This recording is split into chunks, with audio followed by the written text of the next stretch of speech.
Welcome to Stay Clean and Safe, a podcast created with the financial support of the European Union. Here we share ideas, tips, and stories that will help us build healthier, safer, and cleaner communities together. Let's get started. Hi, welcome to the next episode of our podcast, in which we take a closer look at the topics of everyday life, both body and mind. Sometimes it seems to us that food is just a matter of choice.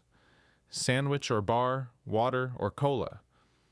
But in fact, these are choices that we make every day, and that have a huge impact on our health, energy, emotions, and even relationships with others. In today's episode, we will talk about how these everyday decisions affect the physical and mental health of young people, and why it is worth thinking about eating not only in the context of calories, but also of well-being. We will also consider how to eat better, not waste, and not fall into the trap of diet and pressure. Our guest is an expert who connects everyday knowledge about healthy eating with empathy and movement, and an approach based on balance. Sylvia, a dietitian, educator, promoter of a healthy lifestyle, who has been working with young and adults for years, helping them build lasting healthy eating habits without pressure, restrictions, and fashionable diets. We will talk to her about how to support young people in building a better relationship with food and their own body, why eating is not just eating, and how to combine caring for yourself with caring for the planet. How did your journey with a healthy lifestyle begin? I started my education, you could say, in elementary school when I started training athletics. And then it went downhill because practically you could say every new school, new challenges, new sports disciplines. And in fact, I have been associated with sports since I was very young. And there came a moment when I started working as a fitness instructor and personal trainer. So I have been doing it for 13 years. And in fact, I have been doing it since elementary school. You work with young people. Tell me, what does the way of feeding an average teenager look like today? If we were to generalize it, I think that most people are very busy in today's world, and a lot of people do not pay attention to what they eat, when they eat, in what quantities, and what are the macro ingredients of food. I cannot speak for all people, but generally speaking, there are a lot of key mistakes made precisely because of the things I mentioned earlier. We do not look at what we eat, how we eat, when we eat, and what nutrients the food contains. In that case, what should be the basis of a healthy diet for a young person? I think that we should eat everything. Well, perhaps not literally everything, but most things should be eaten in the right amounts. The most important thing is to ensure your diet includes protein, carbohydrates, and fats, as well as vitamins and minerals. In reality, when putting together a diet for each person, you need to take into account their lifestyle, how their body functions, and their individual characteristics, because even genetics can tell us a lot about what diet will be right for someone.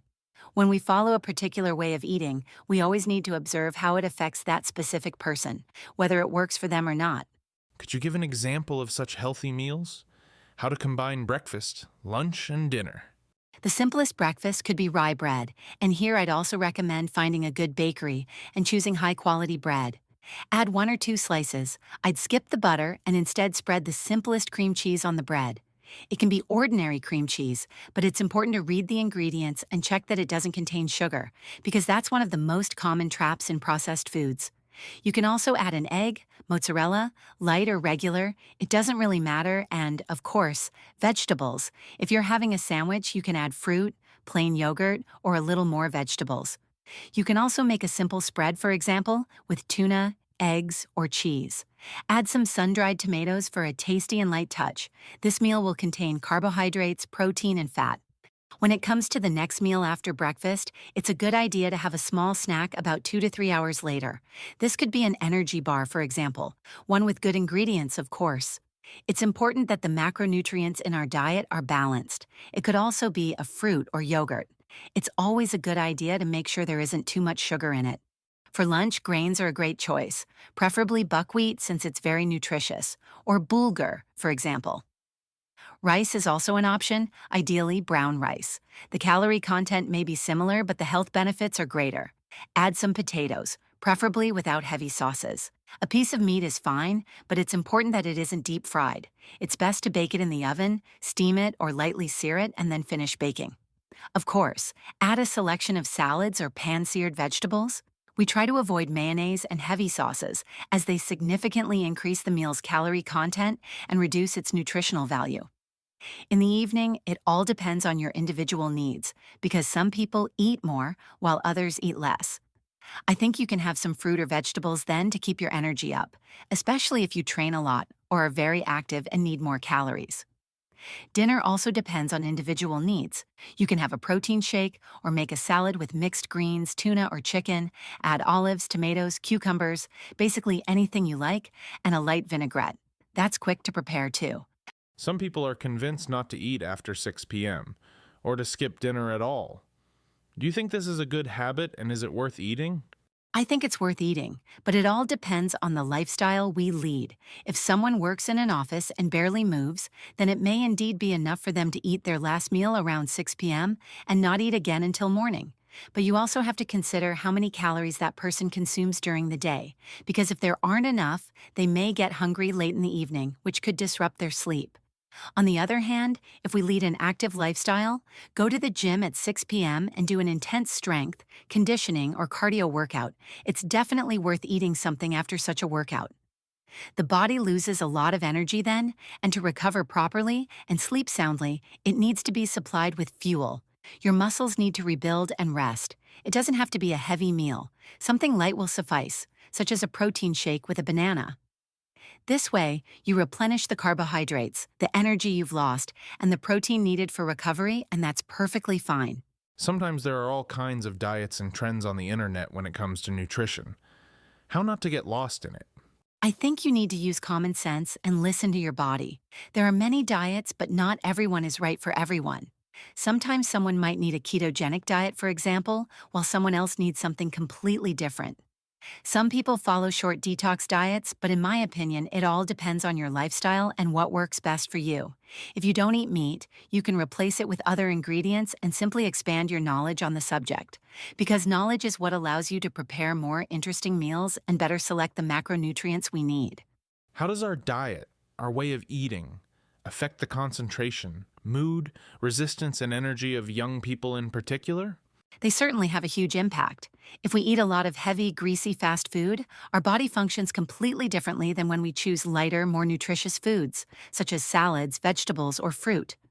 After such heavy meals, we don't feel light or energetic. The body is burdened, digestion takes longer, and we begin to feel sluggish. This is also evident in how we feel and in our bodies. That's why it's worth expanding our knowledge and choosing foods that allow us to regenerate properly through eating, namely vegetables, fruits, and good sources of energy. Fruits provide sugars that give you energy, though of course you shouldn't overdo it with them either. A banana, for example, which is high in potassium, can be very helpful when you're tired. After eating one, you often feel a surge of energy.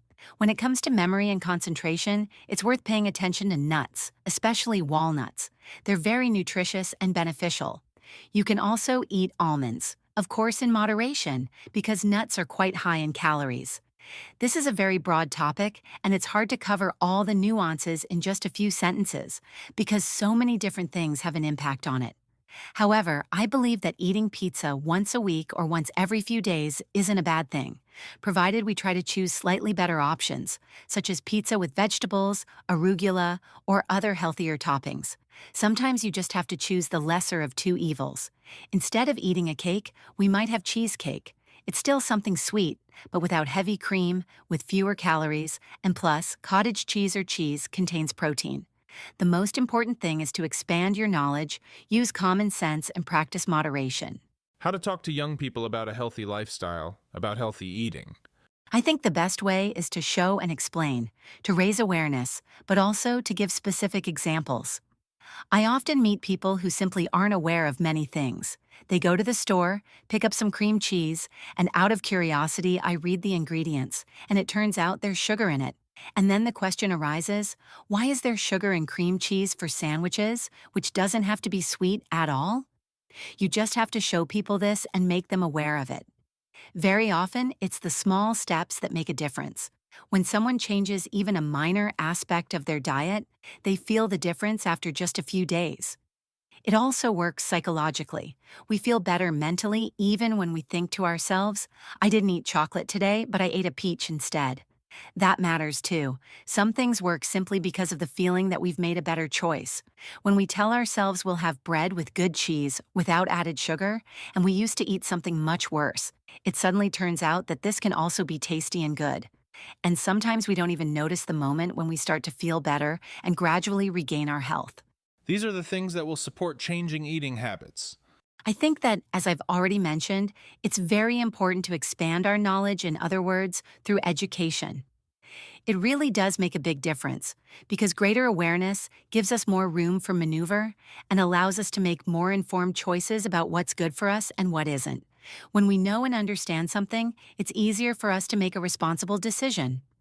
Today, the primary tool for gaining this knowledge is, of course, the internet. There are also many valuable books that I highly recommend and which are worth having even in paper form. I also think that a good tool for supporting change is the gym, or more generally, an environment associated with sport and a healthy lifestyle. It's something that draws us in, whether we want to or not. We'll always hear something, learn something. It's one of the best tools, though of course it requires us to get moving and leave the house. But it also has that additional health-promoting aspect we've already mentioned. We get active, we go out among people, we take our minds off our daily worries, we focus on something else, we meet others, we chat, we laugh. This mechanism starts to work, and suddenly we find that we're richer not only in knowledge, but also in new experiences and a greater willingness to make changes, because we simply see that it has a positive effect on us. I'd also like us to talk about zero waste. Can we say that this idea is connected to healthy eating? And how can it be introduced in practice? I definitely think so, because zero waste involves, among other things, not wasting food and making more thoughtful shopping choices. We don't buy everything that happens to be available or what we've always bought. Instead, we really think about our choices. If we want to change something, it requires a certain level of commitment from us. It's worth taking a moment to read the labels. You can also use various apps that scan products or simply check the information online. It's better to buy less but more often. For example, bread with good cheese or pasta with meat. Sometimes a simple flatbread with quark or yogurt is enough. It's currently the season for good fruit, so you can add seasonal fruit, and you've got a nutritious meal with a variety of macronutrients that you'll be happy to eat. There's no need to rush. In today's world, we're very busy and often don't have time to cook complicated meals every day, but you can make a nutritious cream soup with chicken, pasta, rice, or groats, prepare it for 2 to 3 days, and enjoy it at your leisure. So I'd say that zero waste goes very well with a healthy diet. At the very end, I would like to ask for one motto or one rule that you think is worth remembering when it comes to a healthy lifestyle. Yes, I have a motto that I've always followed. Sport is the road to heaven, and we build this heaven ourselves, and as we build it, so we will have it. Thank you for listening to Stay Clean and Safe, a project funded by the European Union. Remember, small steps lead to big changes in building a healthier and safer world. Take care of yourselves and stay safe.